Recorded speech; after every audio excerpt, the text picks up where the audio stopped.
एक फकीर एक वृक्ष के नीचे ध्यान करते थे। वो रोज एक लकड़हारे को लकड़ी काट कर ले जाते देखते थे।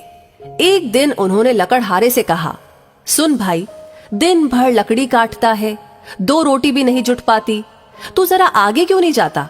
वहां आगे चंदन का जंगल है, एक दिन काट लेगा, 7 दिन के खाने के लिए काफी हो जाएगा। गरीब लकड़हारे को विश्वास नहीं हुआ, क्योंकि वो तो सोचता था कि जंगल को जितना वो जानता है और कोई नहीं जानता। जंगल में लकड़ियां काटते काटते ही तो जिंदगी बीती। ये फकीर यहाँ बैठा रहता है वृक्ष के नीचे, इसको क्या खाक पता होगा? मानने का मन तो नहीं हुआ, लेकिन फिर भी सोचा कि हर्ज क्या है, कौन जाने ठीक ही कहता हो, फिर झूठ कहेगा भी क्यों। शांत आदमी मालूम पड़ता है, मस्त आदमी मालूम पड़ता है, कभी बोला भी नहीं इसके पहले। एक बार प्रयोग करके देख लेना जरूरी है। फकीर की बातों पर विश्वास करके वो आगे गया।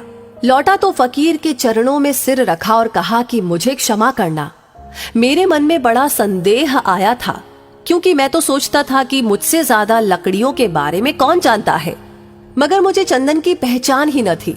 मेरा बाप भी लकड़हारा था, उसका बाप भी लकड़हारा था। हम यही जलाऊ लकड़ियां काटते काटते जिंदगी बिताते रहे। हमें चंदन का पता भी क्या, चंदन की पहचान क्या। हमें तो चंदन मिल भी जाता तो भी हम काट कर बेच आते उसे बाजार में ऐसे ही। तुमने पहचान बताई, गंध जतलाई, तुमने परख दी, मैं भी कैसा भागा, काश पहले पता चल जाता। फकीर ने कहा कि कोई फिक्र न करो, जब पता चला तभी जल्दी है, जब जागा तभी सवेरा है। दिन बड़े मजे में कटने लगे।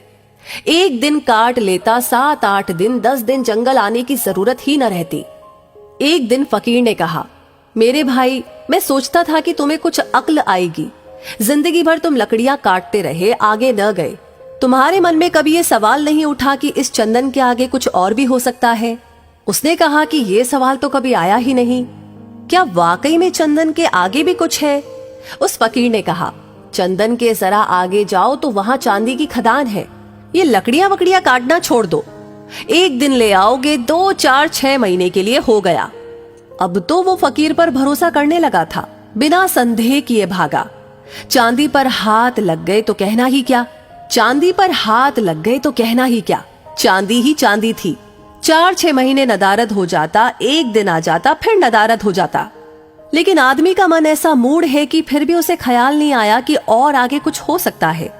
फकीर ने एक दिन फिर से कहा कि तुम कभी जागोगे भी कि नहीं, कि मुझे ही तुम्हें जगाना पड़ेगा?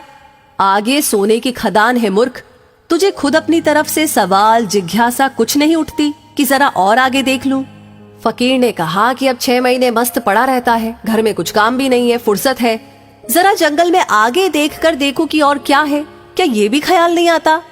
उस आदमी ने कहा कि मैं भी मंदभागी हूँ, मुझे ये ख्याल ही नहीं आया, मैं तो समझा चांदी, बस बात बन गई, अब और क्या होगा। गरीब ने सोना तो कभी देखा न था, ना ही सुना था। फकीर ने कहा, थोड़ा और आगे सोने की खदान है, और ऐसे ही कहानी चलती रही।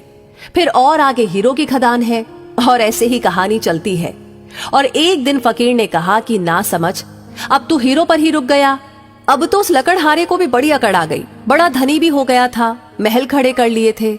उसने कहा, अब छोड़ो, अब तुम मुझे परेशान न करो, अब हीरो के आगे क्या हो सकता है?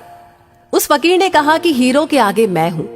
तुझे ये कभी ख्याल नहीं आया कि ये आदमी मस्त यहाँ पर बैठा है, जिसे पता है हीरो की खदान का वो हीरे नहीं ले रहा, इसको जरूर कुछ और आगे मिल गया होगा, हीरो से भी आगे इसके पास कुछ होगा। तुझे कभी ये सवाल नहीं उठा, हीरो से भी आगे इसके पास कुछ होगा?